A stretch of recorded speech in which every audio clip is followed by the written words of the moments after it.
Ovo je potpuno obnovilo moj stari namještaj bez ikakvih kemikalija. Nisam mogao vjerovati koliko je drvo ponovo dobilo sjaj i bogatiju boju. Pokazat ću vam jednostavnu mješavinu koju često koristim kada želim da stari namještaj ponovo izgleda kao nov. Također ću vam otkriti jedan trik za tamnije drvo. Za početak uzmem jedan svježi limun i prerežem ga na pola. Zatim polako iscijedim sok u malu zdjelicu ili čašu. Limun je odličan za staro drvo jer pomaže ukloniti tragove prljavštine i masnoće koji se godinama nakupljaju na površini. Upravo zbog toga namještaj često izgleda beživotno i izgubi svoju prirodnu ljepotu.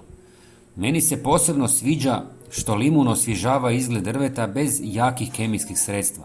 Dok ga koristim, odmah se osjeti svjež i čist miris koji cijelu prostoriju učini ugodnijom. Sada ću u posudu dodati 2 žlice iscijeđenog limunovog soka. Nakon toga ulijem 2 žlice kvalitetnog maslinovog ulja jer njeguje drvo i vraća mu prirodan sjaj i ljepšu boju.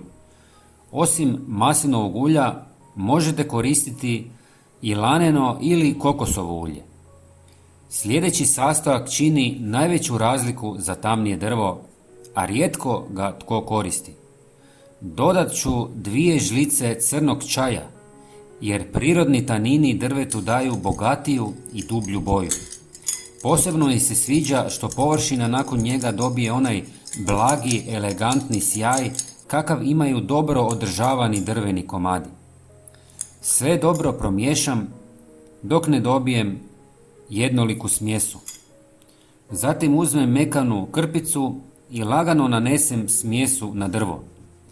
Kružnim pokretima rasporedim sve po površini, kako bi drvo lijepo upilo ulje. Ostavim nekoliko minuta, a zatim prebrišem čistom i suhom krpom kako bih dobio završni sjaj. Pogledajte kolika je razlika i kako drvo odmah izgleda življe i urednije.